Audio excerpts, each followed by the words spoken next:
રસોડામાં 3 વસ્તુ ભૂલથી પણ ન રાખવી. મિત્રો, મરી ભલે જવું પડે, પણ તમારા રસોડામાં આ 3 વસ્તુઓ ક્યારેય ખતમ ન થવા દો. હિન્દુ ધર્મમાં માતા લક્ષ્મીને ધન, સુખ અને સમૃદ્ધિની દેવી કહેવામાં આવે છે. એવું પણ માનવામાં આવે છે કે જે ઘરમાં દેવી લક્ષ્મીનો વાસ હોય છે ત્યાં ક્યારેય પૈસા સંબંધિત સમસ્યાઓનો સામનો કરવો પડતો નથી. માતા અન્નપૂર્ણા દેવી લક્ષ્મીનું સ્વરૂપ છે અને તેઓ રસોડામાં નિવાસ કરે છે. તેથી વાસ્તુશાસ્ત્રમાં રસોડાને લગતા કેટલાક નિયમો બતાવવામાં આવ્યા છે જેનું પાલન કરવું આવશ્યક છે. આ નિયમોની અવગણના કરવાથી દેવી અન્નપૂર્ણા અને દેવી લક્ષ્મી નારાજ થઈ શકે છે. આપણા બધા ઘરોમાં રસોડું સૌથી મહત્વપૂર્ણ સ્થાન માનવામાં આવે છે. આ તે સ્થાન છે જ્યાંથી આપણા બધાના ભાગ્યનો નિર્ણય થાય છે અને ઘરમાં સુખ સમૃદ્ધિનો વાસ રહે છે. કહેવાય છે ને કે રસોડામાં કેટલીક વસ્તુઓ એવી હોય છે જેને ક્યારેય પણ ખૂટતા ન દેવી જોઈએ. એવું માનવામાં આવે છે કે આ વસ્તુઓના ખૂટવાથી નકારાત્મકતા વધે છે, ઘરમાં સુખ સમૃદ્ધિ ચાલી જાય છે અને ગરીબી આવે છે. વાસ્તુશાસ્ત્રમાં પણ રસોડામાં કેટલીક એવી વસ્તુઓ છે જે પૂરી થતા પહેલા જ ભરી લેવી જોઈએ, કારણ કે જો રસોડામાં આ વસ્તુઓ પૂરી થઈ જાય તો દેવી લક્ષ્મી નારાજ થઈ શકે છે. આ સાથે જ આપણે એવી વસ્તુઓ વિશે પણ જાણશું કે જે રસોડામાં રાખવામાં આવે તો ગરીબી આવે છે. આવો તમને જણાવીએ કે 3 એવી વસ્તુઓ કે જે ભૂલથી પણ પૂરી ન થવા દેવી જોઈએ. પરંતુ મિત્રો, તે પહેલા જો તમે પણ ઈચ્છો છો કે માતા લક્ષ્મીની કૃપા તમારા પર બની રહે તો આ ચેનલને સબસ્ક્રાઇબ કરો, વિડીયોને લાઈક કરો અને કોમેન્ટ બોક્સમાં જય માતાજી જરૂરથી લખજો. તો ચાલો આજના વિડીયોની શરૂઆત કરીએ. પહેલું જોઈએ લોટ. કેટલાક ઘરોમાં જોવા મળે છે કે રસોડામાં લોટનો ડબ્બો સાવ ખાલી થઈ જાય છે. ત્યારે લોકો તેમાં નવો લોટ ભરે છે. જો તમે પણ આવું કરો છો તો તરત જ બંધ કરી દેજો. લોટના ડબ્બામાં લોટ પૂરો થાય ને તે પહેલા જ તેને ભરવાની આદત રાખજો. આ ઉપરાંત લોટનો ડબ્બો ક્યારેય પછાડવો ના જોઈએ. તેનાથી ધનની હાનિ થાય છે અને સમાજમાં પણ તમારું સન્માન ઘટી જાય છે. બીજું જોઈએ હળદર. હળદર એ રસોડાના મસાલાઓમાંથી એક છે જેનો ઉપયોગ લગભગ દરેક વસ્તુમાં થાય છે. જ્યોતિષ શાસ્ત્રના દ્રષ્ટિકોણથી જોવામાં આવે ને તો હળદરને ગુરુ ગ્રહ સાથે સંબંધિત માનવામાં આવ્યા છે. જો તમારા રસોડામાં હળદર ખતમ થઈ જાય તો તે ગુરુ દોષ સમાન છે. ગુરુના દોષને કારણે જ તમારી પાસે પૈસાની કમી થવા લાગે છે અને તમારી કારકિર્દીમાં પાછળ રહેવાનું શરૂ થાય છે.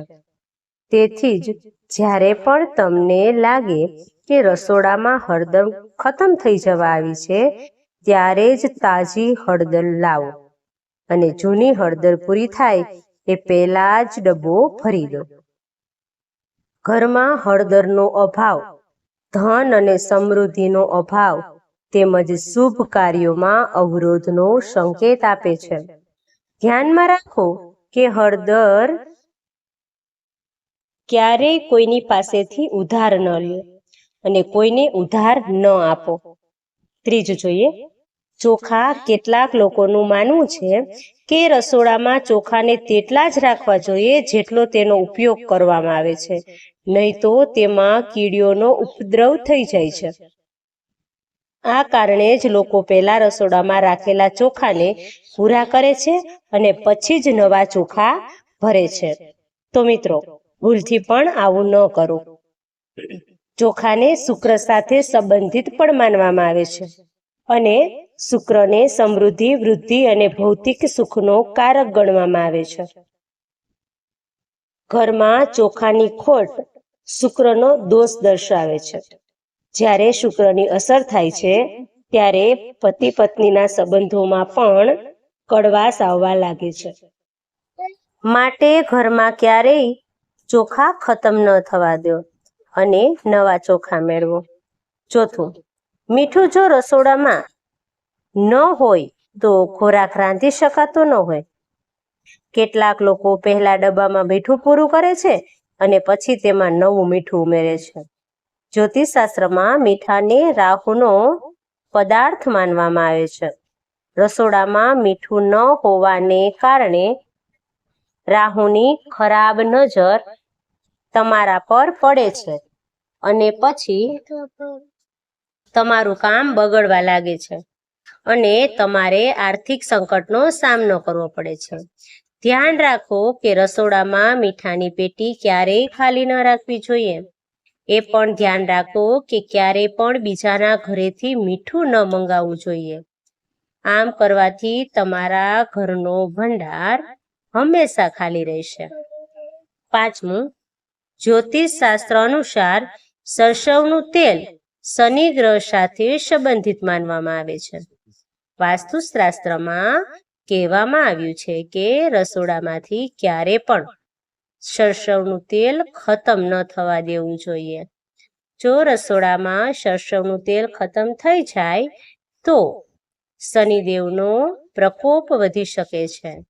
જેથી તેલ ખતમ થાય તે પહેલા તેને ફરી ભરી દેવું જોઈએ. શનિવારે સરસવના તેલનું દાન કરવું ખૂબ જ ફાયદાકારક માનવામાં આવે છે. આ દિવસે સરસવનું દાન કરવાથી અટકેલા કામ પૂર્ણ થાય છે. તેના માટે શનિવારે સવારે લોખંડના વાસણમાં સરસવનું તેલ લો, તેમાં એક સિક્કો નાખો, પછી તેને કોઈ ગરીબ વ્યક્તિને દાન કરો અથવા પીપળના ઝાડ નીચે રાખો. તેનાથી શનિદેવ ખૂબ જ પ્રસન્ન થશે. છઠ્ઠું, દૂધ ઘરમાં ક્યારેય ખતમ ન થવા દો. કારણ કે જ્યારે પણ તમારા ઘરે કોઈ મહેમાન આવે છે ત્યારે તમે તેને ચા પીવડાવો છો. જો મહેમાન આવે ત્યારે દૂધ સમયસર ન મળે તો અનાદર માનવામાં આવે છે. મહેમાનોનો અનાદર કરવાથી વાસ્તુદોષ થાય છે. ચાલો હવે જાણીએ એવી વસ્તુઓ વિશે જે રસોડામાં રાખવામાં આવે ને તો ગરીબી આવે છે. પેલું, તૂટેલા વાસણો. તમારે રસોડામાં સૌથી પહેલા જે વાતનું ધ્યાન રાખવું જોઈએ તે એ છે કે ત્યાં કોઈ તૂટેલા વાસણો, નકામી વસ્તુઓ કે કચરો જમા ન થવો જોઈએ. જો આવું રહે તો ઘણી સમસ્યાઓનો સામનો કરવો પડે છે. બીજું, અરીસો. ઘરને સુંદર રાખવા માટે કેટલાક લોકો રસોડામાં અરીસો લગાવે છે, પરંતુ વાસ્તુશાસ્ત્ર અનુસાર રસોડામાં કાચનો ઉપયોગ ન કરવો જોઈએ. કારણ કે રસોડામાં ચૂલાને અગ્નિ દેવતાનો સૂચક માનવામાં આવે છે. જો અરીસામાં અગ્નિનું પ્રતિબિંબ દેખાય તો તે ઘરમાં અશુભ માનવામાં આવે છે, જેના કારણે ઘરમાં પરિવારમાં પરસ્પર ઝઘડો થાય છે. તેની સાથે ઘરની આર્થિક સ્થિતિ પણ બગડવા લાગે છે અને તમારા સ્વાસ્થ્ય માટે હાનિકારક બની શકે છે. મિત્રો, હવે જોઈએ ત્રીજો, દવાઓ. રસોડામાં કામ કરતી વખતે તમારા હાથને ઈજા થવી અથવા તો બળી જવું એ ખૂબ જ સામાન્ય બાબત છે. આ સાથે દવાઓ કે પાટા જેવી વસ્તુઓ ક્યારેય ભૂલથી રસોડામાં રહી જાય અથવા તો ક્યારેક આપણે તેને રાખીએ છીએ કારણ કે તે જરૂર પડીએ ઉપયોગી થશે, પણ આ બહુ ખોટું છે. રસોડામાં કોઈ પણ પ્રકારની દવાઓ ક્યારેય ન હોવી જોઈએ. તેનાથી સ્વાસ્થ્ય પર નકારાત્મક અસર પડે છે. તેની સાથે જ બિનજરૂરી ખર્ચાઓ પણ વધવા લાગે છે. માટે તમારે દવાઓ રસોડાની બહાર જ રાખવી જોઈએ. 5મું, ગૂંથેલો લોટ. જ્યારે મહિલાઓ રસોડામાં રાંધે છે ત્યારે બાકીનો ભેળવેલો લોટ રાત્રે ફ્રીજમાં રાખે છે અને સવારે તેનો ફરીથી ઉપયોગ કરે છે. પરંતુ જો આપણે વાસ્તુશાસ્ત્રની વાત કરીએ ને મિત્રો, તો આ બિલકુલ યોગ્ય નથી. સૌપ્રથમ તેમાં રાતોરાત લાખો પ્રકારના બેક્ટેરિયા વધે છે, જે સ્વાસ્થ્ય માટે હાનિકારક હોઈ શકે છે. આ સિવાય શનિ અને રાહુની નકારાત્મક અસર પણ ઘર પર પડે છે, જેના કારણે અનેક પ્રકારની સમસ્યાનો સામનો કરવો પડે છે. 5મું, સ્ટોર રૂમ. કેટલાક લોકોને એવી આદત હોય છે કે તેઓ જે વસ્તુનો ઉપયોગ નથી કરતા તે રસોડામાં રાખવાથી વાસ્તુશાસ્ત્રમાં યોગ્ય માનવામાં આવતું નથી. એવું પણ માનવામાં આવે છે કે રસોડામાં વધારાની વસ્તુઓ બિલકુલ ન રાખવી જોઈએ. એના કારણે માતા અન્નપૂર્ણા નારાજ થઈ જાય છે. 6, વાસી ખોરાક. રસોડામાં કે ફ્રીજમાં વાસી ખોરાક ન રાખવો જોઈએ એવું માનવામાં આવે છે. આના કારણે રાહુ, કેતુ અને શનિની સ્થિતિનો સામનો કરવો પડે છે અને વધુ પડતું વાસી ખોરાક ખાવાથી તમારા સ્વાસ્થ્યને પણ ભારે નુકસાન થઈ શકે છે. તેથી રસોડું સાફ કરો, દરરોજ તાજો ખોરાક રાંધો અને ખાઓ. આનાથી તમારું સ્વાસ્થ્ય પણ જળવાઈ રહેશે અને ગ્રહ દોષથી પણ બચી શકાશે.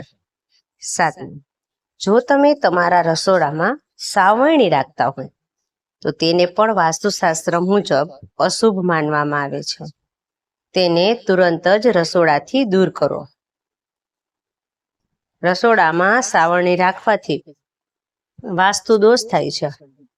પરિવારના સભ્યો વચ્ચે ઝઘડાઓ પણ થાય છે. મિત્રો, તમને અમારો વિડીયો કેવો લાગ્યો એ કોમેન્ટ કરીને જણાવજો.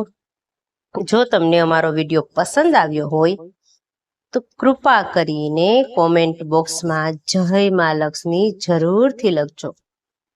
માતા લક્ષ્મી હંમેશા તમારા પર આશીર્વાદ વર્ષાવે એવી